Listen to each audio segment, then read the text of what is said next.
عادات امام بخاری رحمہ اللہ تعالی جن کا تعلق تفقہ کے ساتھ ہے۔ اچھا جی، 12ویں کہ کبھی کبھی امام بخاری رحمہ اللہ تعالی ترجمۃ الباب ہی آیت کریمہ کے الفاظ کو بناتے ہیں اور پھر دیگر کوئی دلیل ترجمۃ الباب کے تحت ذکر ہی نہیں کرتے، نہ قرآن سے، نہ حدیث سے، نہ آثار صحابہ رضی اللہ تعالیٰ عنہم سے۔ ایسے ابواب بہت تھوڑے ہیں، اور اس میں مقصد امام بخاری رحمہ اللہ تعالیٰ کا یہ ہوتا ہے کہ دعویٰ اور دلیل دونوں اکٹھے ہیں، کہ ترجمۃ الباب دعویٰ ہے اور ترجمۃ الباب ہی یعنی جو آیت کریمہ ہے وہ اس دعوے کی دلیل ہے۔ اگلی عادت کہ امام بخاری رحمہ اللہ تعالی ترجمۃ الباب قائم کرنے کے بعد اس میں صرف حدیث مسند کا ذکر کرتے ہیں، اور یہ بخاری شریف کے اکثر ابواب کے اندر یہی طریقہ رائج ہے۔ اور بخاری شریف کے علاوہ، امام بخاری کے علاوہ دیگر مصنفین جو محدثین ہیں ان کا بھی یہی طریقہ ہے۔ اس سے اگلی عادت کہ امام بخاری رحمہ اللہ تعالیٰ ایک ترجمۃ الباب قائم کرتے ہیں اور اس کے تحت صرف صحابہ رضی اللہ تعالیٰ عنہم کے اقوال پر اکتفا کرتے ہیں، صرف قول صحابہ رضی اللہ تعالیٰ عنہم، اور ایسے ابواب بہت ہی تھوڑے ہیں۔ اس کی وجہ یہ ہوتی امام بخاری رحمہ اللہ تعالیٰ کو اس ترجمۃ الباب کے مطابق کوئی ایسی دلیل نہیں ملی جو امام بخاری رحمہ اللہ تعالیٰ کی شرط پر ہو، یا دلیل تو امام بخاری رحمہ اللہ تعالیٰ نے حدیث شریف سے پائی ہے، لیکن ذکر اس کو دوسری جگہ پہ کیا ہے، صحیح بخاری میں ہی۔ یہاں ذکر نہ کرنے کا مقصد تمرین ہے، یعنی پڑھنے والے خود تلاش کریں کہ دوسری کس جگہ اس ترجمۃ الباب کی دلیل ذکر کی گئی ہے۔ بعض نے کہا ہے کہ یہ سبب بھی ہو سکتا ہے کہ امام بخاری رحمہ اللہ تعالی کے دل میں تو یہ تھا کہ یہاں دلیل لکھوں گا، مگر وصال سے پہلے یہ موقع نہیں ملا اور آپ اس طرح دنیا سے رخصت ہو گئے۔ اگلی عادت کہ امام بخاری رحمہ اللہ تعالی لفظ باب لکھنے کے بعد ترجمۃ الباب تو لکھتے ہیں، لیکن ترجمۃ الباب کے تحت کچھ بھی نہیں لکھتے، اور آگے نیا باب شروع ہو جاتا ہے۔ یعنی لفظ باب کے بعد ترجمۃ الباب ہے اور پھر آگے پھر لفظ باب۔ تو شارحین بخاری نے بعض نے تو اس کو ناسخین کا صاحب قرار دیا ہے کہ جو کاتب ہیں ان سے صاحب ہوا ہے، بعض نے اس کو امام بخاری رحمہ اللہ تعالیٰ کا صاحب قرار دیا ہے۔ یہ بھی کہا گیا ہے کہ امام بخاری رحمۃ اللہ علیہ ایسا جان بوجھ کے کرتے ہیں کیونکہ اس ترجمۃ الباب کی دلیل اس ترجمۃ الباب سے تھوڑا ہی پہلے ذکر ہوتی ہے یا تھوڑا بعد میں ذکر ہوتی ہے۔ تو امام بخاری رحمۃ اللہ علیہ تشہیز اذہان کے لیے، طلباء کی ذہنی بیداری کے لیے اس طرح کرتے ہیں، اور یہ ابواب بھی بہت تھوڑے ہیں بخاری شریف میں۔ اگلی عادت، امام بخاری رحمہ اللہ تعالی صرف لفظ باب لکھتے ہیں لیکن ترجمۃ الباب نہیں لکھتے۔ صرف لفظ باب لکھ کے آگے پھر حدیث مسند لکھ دیتے ہیں اور باب کا عنوان نہیں لکھتے۔ تو یہاں پر شارحین کا یہ خیال ہے کہ یہ لفظ باب جس کے بعد ترجمۃ الباب نہیں اگر احادیث موجود ہیں، یہ ما قبل کے لیے ایک فصل کی حیثیت رکھتا ہے۔ یا دوسری وجہ یہ ہے کہ لفظ باب سے پہلے جو حدیث ذکر کی گئی ہے اس پر کوئی اعتراض وارد ہوتا تھا، تو لفظ باب گویا کہ علامت ہے کہ یہ اعتراض کا جواب دیا جا رہا ہے صرف لفظ باب لکھ کر۔ تیسرے نمبر پر کہ لفظ باب سے پہلے جو حدیث ہے اس حدیث کی کوئی توجیہ کرنا مقصود ہے اور لفظ باب سے توجیہ کی طرف اشارہ ہے۔ اور چوتھے نمبر پہ یہ طلباء پہ چھوڑا گیا ہے کہ وہ اپنے ذہن سے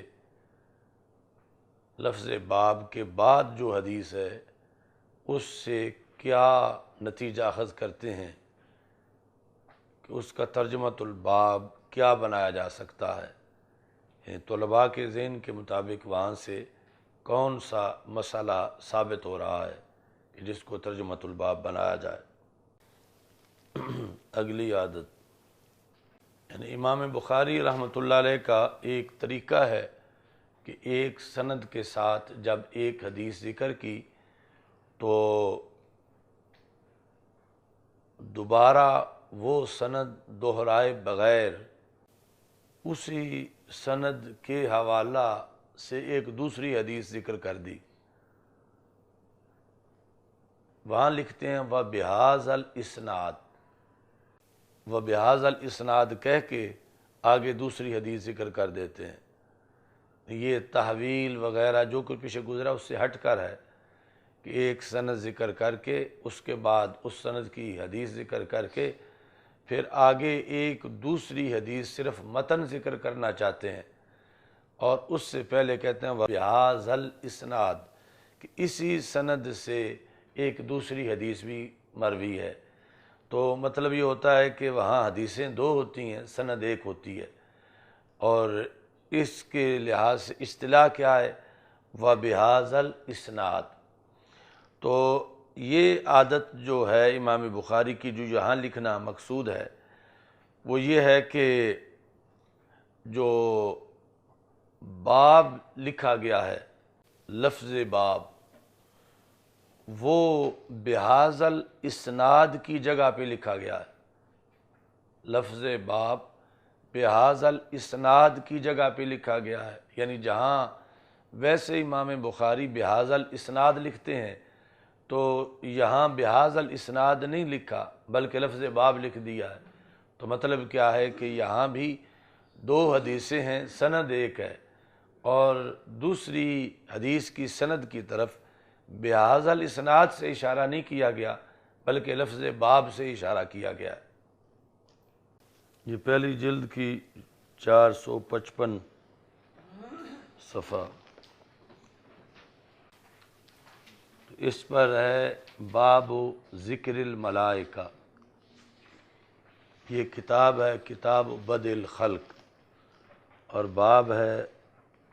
باب ذکر الملائکہ۔ اس باب میں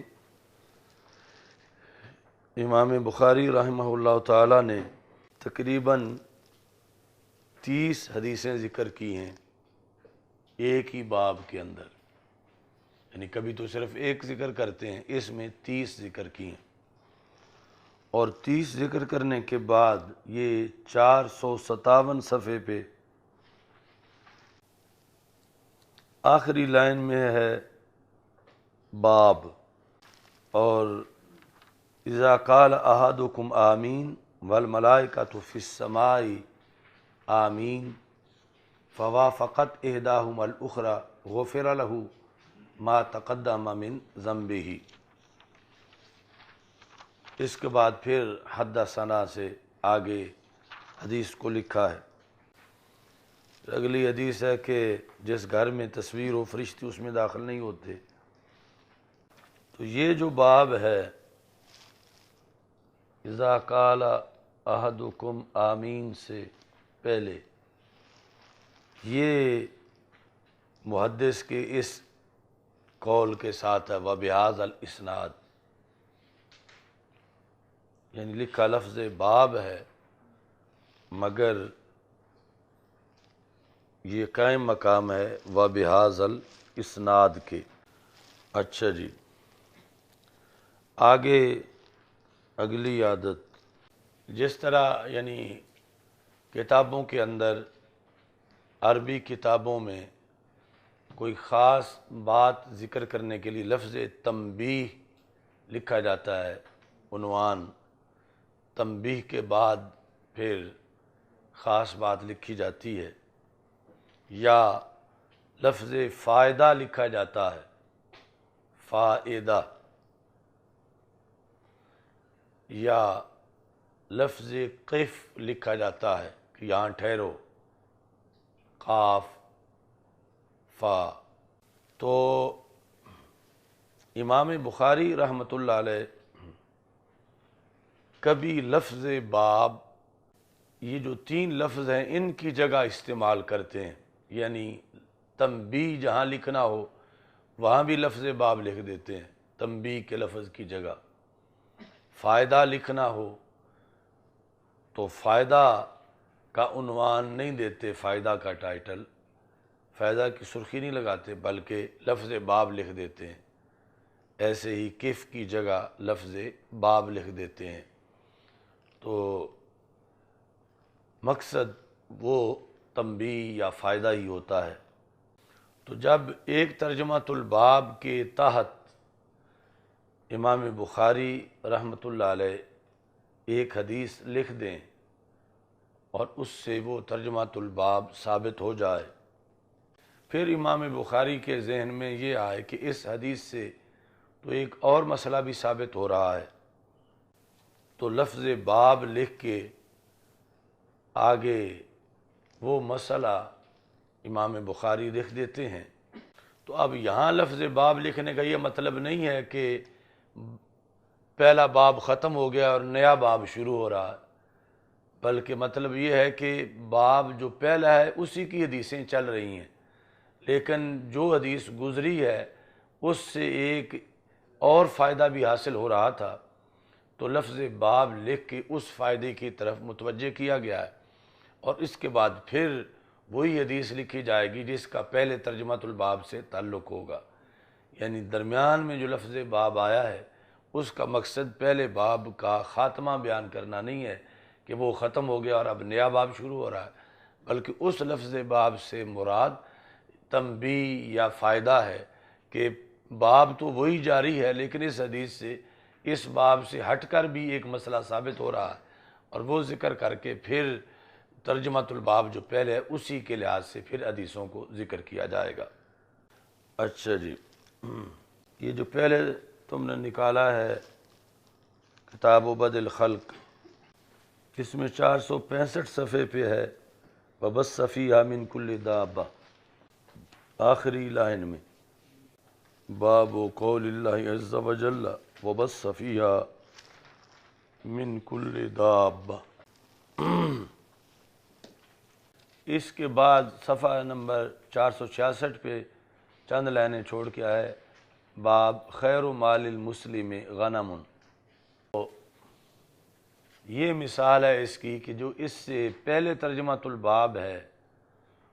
اس کے اندر جو حدیث ذکر کی گئی ہے اس سے، اس ترجمۃ الباب سے ہٹ کر ایک فائدہ ثابت ہو رہا ہے، تو اس فائدے کا عنوان بتانے کے لیے لفظ باب ذکر کیا گیا ہے، یعنی لفظ باب یہ تنبیہ کے معنی میں ہے، یا لفظ فائدہ کی جگہ پہ یہ لفظ باب ہے، یعنی جس میں یہ ہے کہ اس حدیث میں، حدیث سابق میں ایک یہ فائدہ بھی ہے کہ اس میں بھیڑوں کی غنم کی فضیلت بیان کی گئی ہے، تو اس فضیلت کی طرف جو ہے فائدہ یا تنبیہ کا لفظ بولے بغیر متوجہ کیا گیا ہے لفظ باب سے۔ باقی یعنی پہلا باب ختم نہیں ہوا، پہلا باب جو ہے وہ بدستور جاری ہے، وَبَثَّ فِيهَا مِن كُلِّ دَابَّةٍ، اسی کے لحاظ سے پھر آگے مزید کافی احادیث کو ذکر کیا گیا ہے۔ یعنی یہ اگر ذہن میں نہ ہو تو پھر اعتراض ہوگا کہ آگے کئی حدیثیں ایسی ہیں کہ جن میں غنم کا ذکر ہی نہیں، تو پھر ان کو غنم والے باب میں کیوں ذکر کیا گیا ہے کہ ایک لفظ بھی غنم کے بارے میں نہیں؟ تو اس کا جواب یہ ہوگا کہ یہ علیحدہ باب ہی نہیں،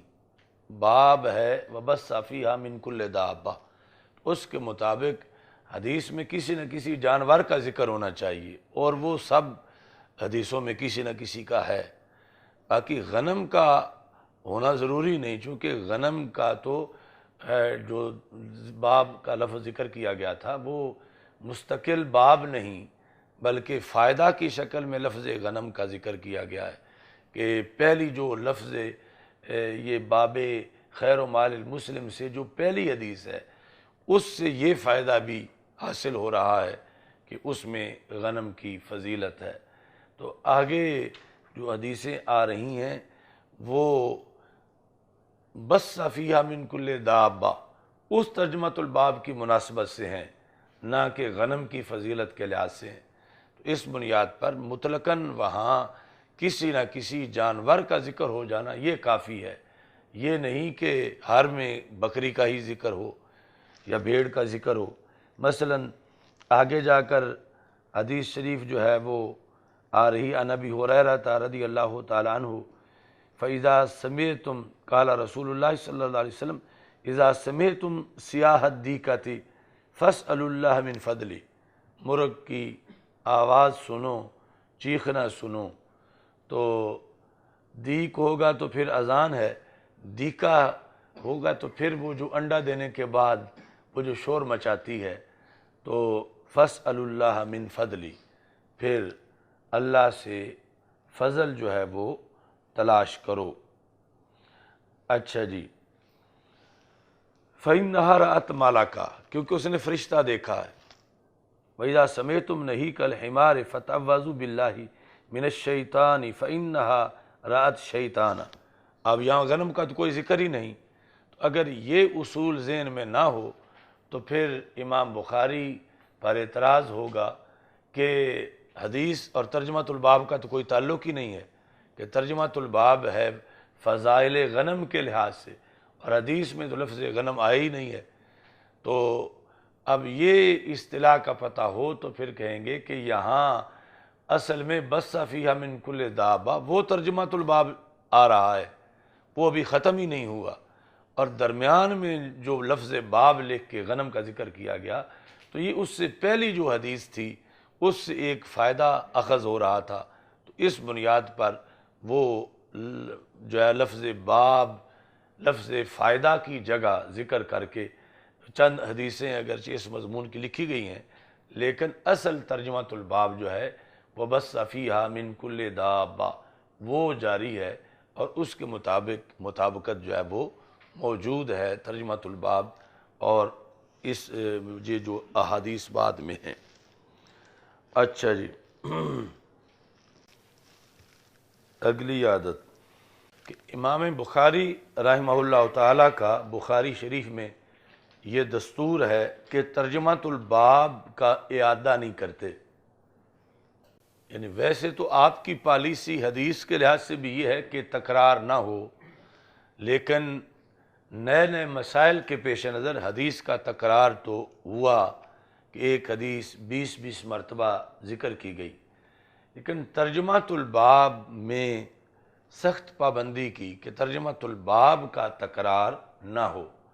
مگر کچھ مقام ایسے ہیں کہ جہاں ترجمۃ الباب کا بھی تکرار ہوا۔ یہ اس وقت ہوتا ہے کہ جب ترجمۃ الباب کی دو شقیں ہوں، تو پھر ایک جگہ ایک شق کو ثابت کرنا مقصد ہوتا ہے اور دوسری جگہ دوسری شق کو ثابت کرنا مقصد ہوتا ہے۔ تو اس کی مثالیں ہیں: باب اداء الخمس من الایمان، باب اداء الخمس من الایمان، یعنی خمس کو ادا کرنا یہ بھی ایمان کا ایک شعبہ ہے۔ تو اس ترجمۃ الباب کا ذکر کتاب الایمان میں بھی ہے اور اس کا ذکر کتاب الخمس میں بھی ہے۔ تو اس طرح کے جو ترجمۃ الباب ہیں ان کو دہرایا گیا ہے کہ جہاں دو شقیں ہیں تو ایک بار ایک شق میں اس کا ذکر کیا گیا، دوسری بار دوسری شق میں اس کا ذکر کیا گیا۔ ایسے ہی باب شہادت المرضعہ، دودھ پلانے والی عورت کی گواہی،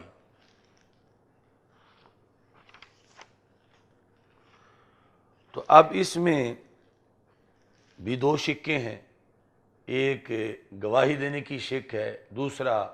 مرضع ہونے کی شق ہے، رضاعت کا مسئلہ ہے۔ تو امام بخاری رحمۃ اللہ علیہ نے اسے رضاعت میں بھی ذکر کیا ہے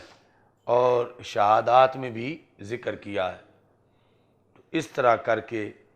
کئی تراجم ایسے ہیں کہ جن کا اعادہ کیا گیا، مگر وجہ یہ تھی کہ وہ ترجمۃ الباب دو شقوں پر مشتمل ہیں، تو اس مقصد سے ذکر کیا گیا، ورنہ اس میں بہت زیادہ امام بخاری رحمۃ اللہ علیہ نے پابندی کی کہ ترجمۃ الباب کا تکرار نہ ہو۔ اگلی عادت کہ دو شقوں والا جو ترجمہ ہے ترجمۃ الباب، اس کے علاوہ بھی امام بخاری رحمہ اللہ تعالی کبھی ترجمۃ الباب کا تکرار کرتے ہیں۔ یہ تب ہوتا ہے کہ جب ترجمۃ الباب کے اندر لفظ ہو کہ جس کی تفسیر میں اختلاف ہے۔ اس کی مثال جو ہے وہ ہے لفظ ہامہ، ہا لاہوری، لا عدوى ولا طیرہ ولا ہامہ، لفظ ہامہ۔ تو کتاب الطب کے اندر ہی دو بار یہ ترجمہ ہے، باب لا ہامہ۔ تو اس ترجمۃ الباب کا بھی تکرار کیا گیا کہ حدیثیں دو ہیں اور دونوں کا ترجمۃ الباب ایک ہے، یعنی ایک جگہ اس ترجمۃ الباب کے تحت ایک حدیث ذکر کی، دوسری جگہ اسی ترجمۃ الباب کے تحت دوسری حدیث ذکر کی۔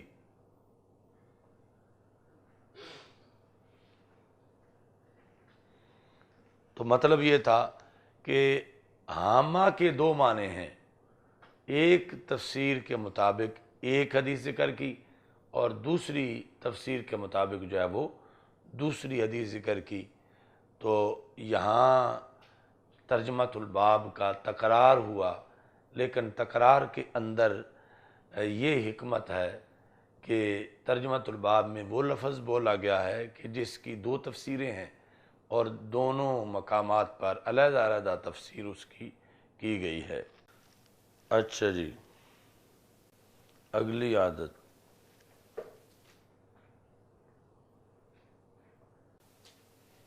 تو امام بخاری کبھی ترجمۃ الباب میں ایک روایت ذکر کرتے ہیں اور ترجمۃ الباب کے تحت وہی حدیث دوسرے لفظوں سے ذکر کر دیتے ہیں. یعنی حدیث ایک ہے جس کے الفاظ دو طرح کے ہیں، تو ایک کو ترجمۃ الباب بناتے ہیں اور دوسری روایت جس میں دوسرے الفاظ ہیں اس کو ترجمۃ الباب کے تحت بطور دلیل ذکر کر دیتے ہیں، جس سے مقصد یہ ہوتا ہے کہ طلباء روایات کا تتبع کریں، ڈھونڈیں اور وہ خود نکالیں حدیث کہ جس کا ایک حصہ ترجمۃ الباب بنایا گیا ہے. امام بخاری رحمۃ اللہ علیہ کبھی ترجمۃ الباب اس حدیث کو بنا دیتے ہیں کہ جو امام بخاری کی شرط پر نہیں.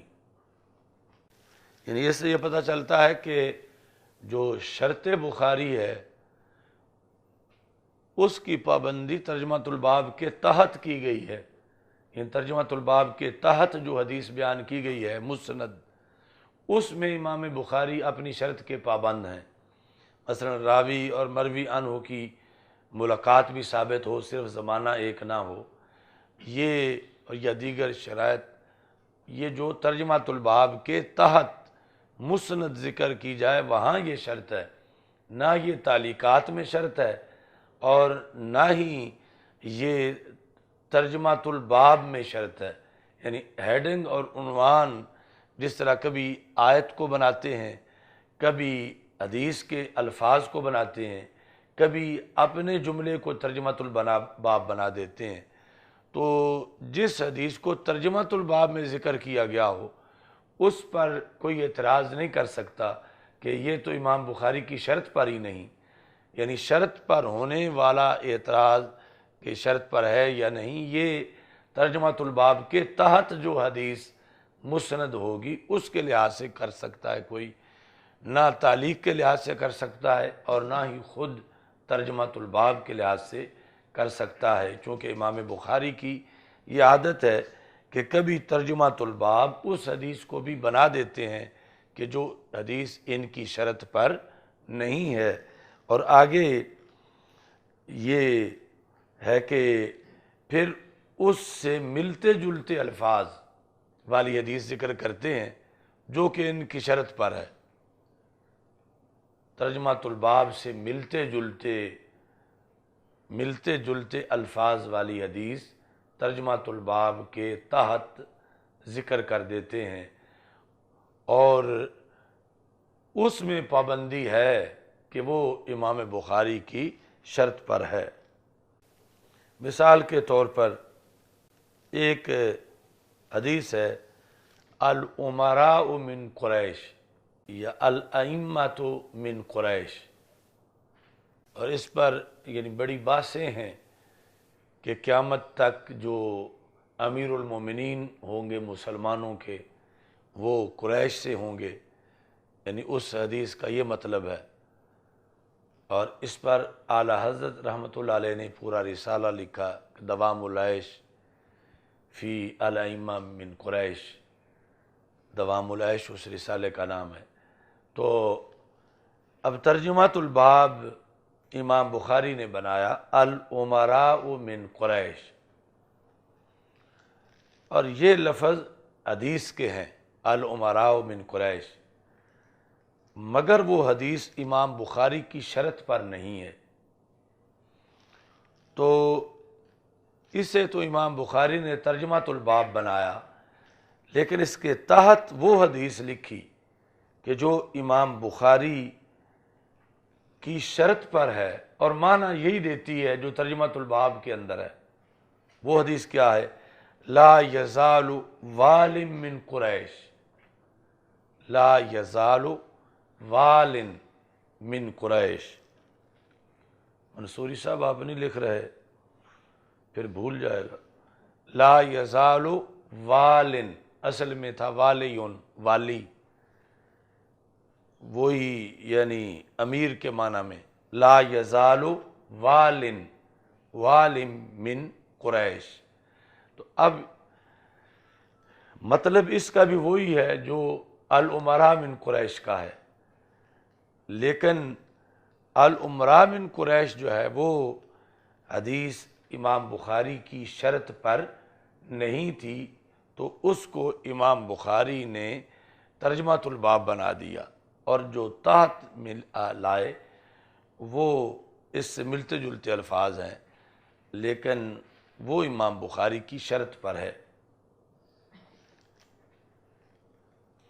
تو اس سے یہ یعنی نتیجہ اخذ ہوا کہ ما فی البخاری، یعنی کتاب بخاری کے اندر ہونا، اس میں جب ہم بحث کریں گے کہ سب سے مستند چیز کون سی ہے، ویسے تو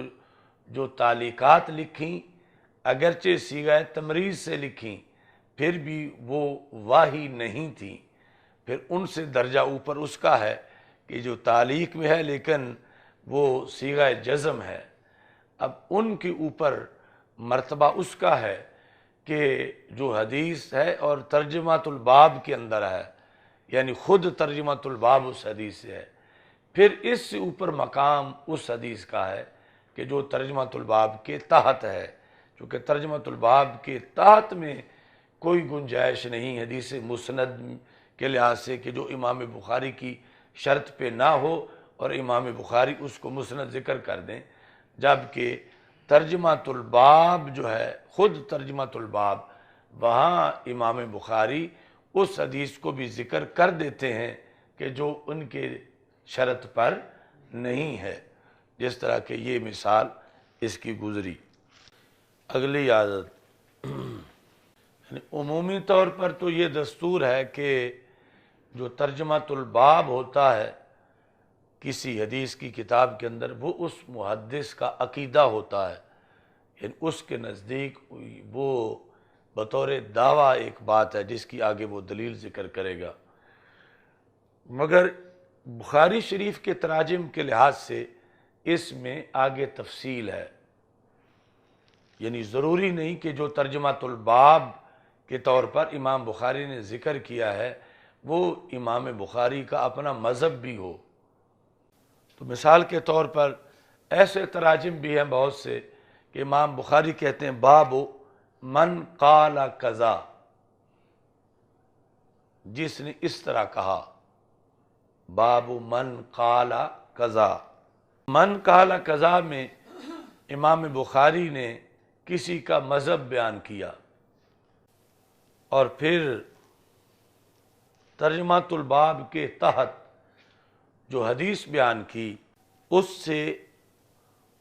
من قال کذا کی کچھ نہ کچھ حمایت ہو رہی ہے۔ تو یہاں مقصد کیا ہوگا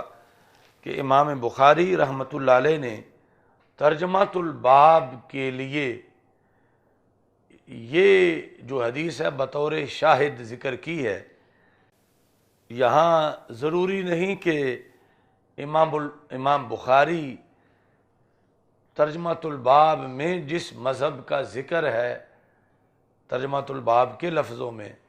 امام بخاری اس کی ترجیح کا مذہب بھی رکھتے ہوں، یہ ضروری نہیں ہے،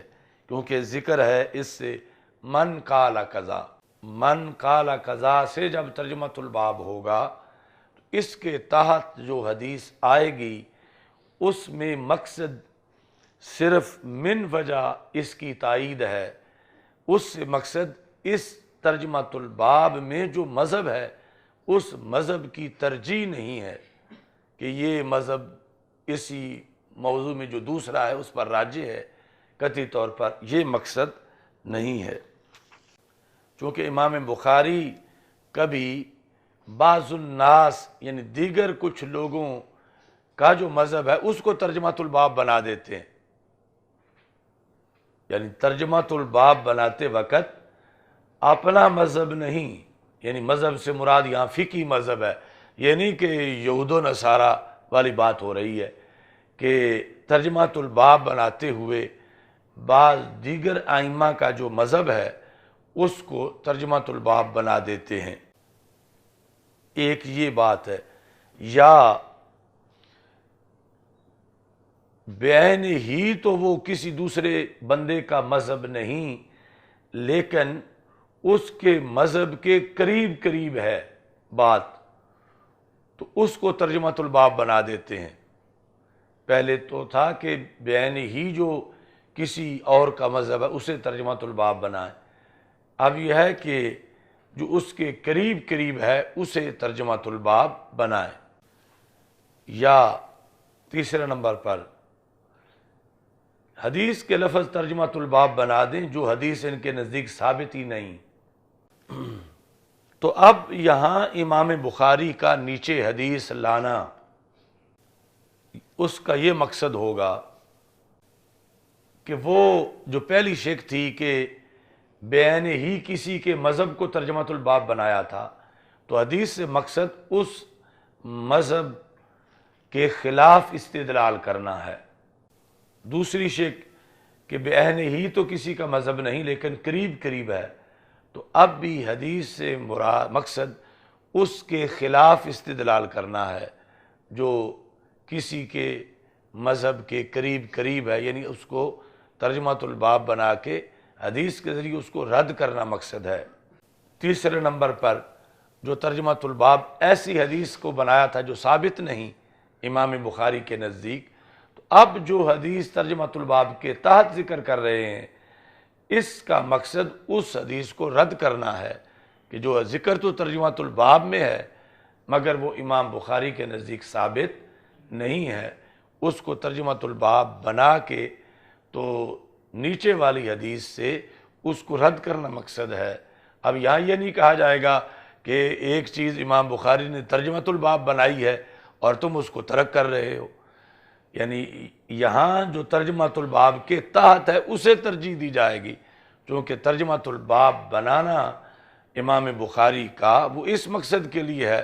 کہ اس کو ترجمۃ الباب بنا کے پھر اس کا رد کیا جائے۔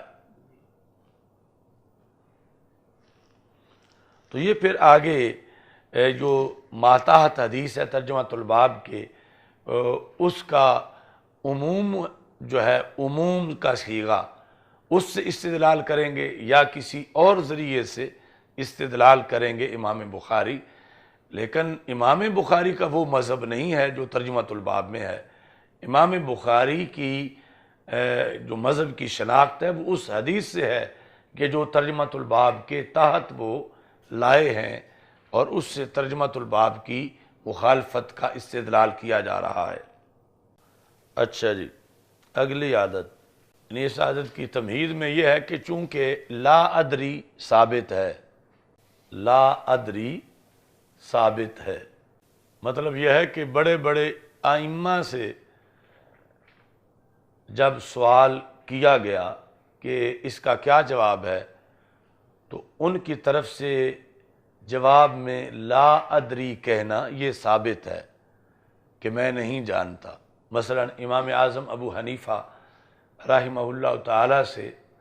پوچھا گیا ومد دہر، دہر کس کو کہتے ہیں؟